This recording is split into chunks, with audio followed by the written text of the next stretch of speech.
छत्तीसगढ़ के बलौदाबाजार जिले से एक ऐसा मामला सामने आया जिसने पूरे इलाके को हिला दिया। सिर्फ 3 महीने के भीतर एक ही गांव के 8 लोगों की मौत हो गई। शुरुआत में लोगों ने इसे सामान्य प्राकृतिक मौत समझ लिया था, लेकिन अधिकांश शवों का बिना पोस्टमार्टम के अंतिम संस्कार भी कर दिया गया। लेकिन जब मौत का सिलसिला लगातार जारी रहा, तब गांव वालों को शक हुआ कि मामला जो है वो सामान्य नहीं है, और इसी शक के आधार पर 6 जून को ग्रामीणों ने कसडोल थाने पहुंचकर पूरे मामले की निष्पक्ष जांच की मांग भी की। अब जब जांच शुरू हुई तो पुलिस का ध्यान गांव के ही एक व्यक्ति राम सहाय जायसवाल पर गया। ग्रामीणों का कहना था कि जिन लोगों की मौत हुई है उन सभी का किसी न किसी वजह से राम सहाय से या तो संपर्क था या फिर विवाद था। इसके बाद पुलिस ने कड़ी कार्रवाई करते हुए जिन 7 मृतकों के शव दफनाए गए उन्हें कब्र से निकालकर पोस्टमार्टम और फॉरेंसिक जांच के लिए रायपुर भेज दिया।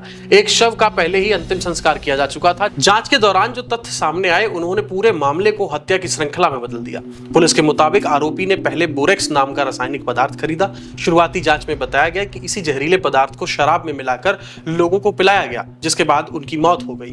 पुलिस ने राम सहाय जायसवाल को हिरासत में लेकर पूछताछ की। शुरुआती दौर में उसने आरोपों से इनकार कर दिया, लेकिन पूछताछ आगे बढ़ने पर उसने कथित तौर पर अपना अपराध स्वीकार कर लिया। जांच में यह भी सामने आया है कि आरोपी ने इस जहरीले मिश्रण को इस्तेमाल करने से पहले एक कुत्ते पर उसकी जांच की थी। पुलिस का दावा है कि कुत्ते की मौत के बाद उसने अलग अलग दिनों में गांव के लोगों को शराब में जहर मिलाकर पिलाया। पुलिस के अनुसार इन हत्याओं के पीछे कोई एक बड़ी साजिश नहीं, अलग अलग व्यक्तिगत रंजिशें थी। किसी से गाली गलौज का विवाद था तो किसी से जमीन का झगड़ा और किसी से उधार का लेन देन, किसी पर पत्नी को गलत नजर से देखने का आरोप और किसी के बारे में आरोपी को अंधविश्वास था कि वह टोना टोटका करता है। इन्हीं वजहों को आधार बनाकर आरोपी ने कथित तौर पर अलग अलग समय पर 8 लोगों को निशाना बनाया। इसी दौरान एक और व्यक्ति कार्तिक पर भी कथित रूप से हमला किया गया, लेकिन वो बच गया। इसके बाद गांव वालों का शक और गहरा गया और उन्होंने सामूहिक रूप से पुलिस से कार्रवाई करने की मांग की। इस मामले की एक और खास बात यह रही कि गांव में बड़ी संख्या में कबीरपंथी समुदाय के लोग रहते हैं, जहां मृत्यु के बाद शवों को दफनाने की परंपरा है, और यही वजह रही कि कई महीने के बाद भी पुलिस को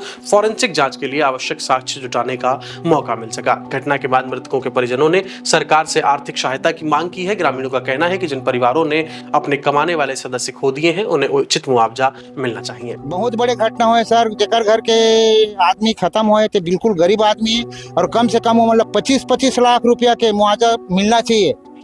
पीड़ित की तरफ से दिलवाए सर, शासन के तरफ से दिलवाए या पीड़ित के तरफ से जो मारे हैं उसकी तरफ से दिलवाए, शासन से उनको मिलना चाहिए।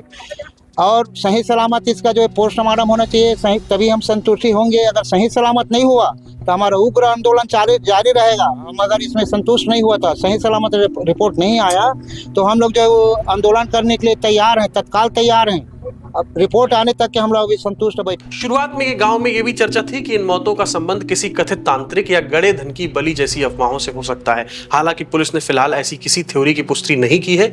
कहा है कि अब तक की जांच में ऐसा कोई भी सबूत नहीं मिला।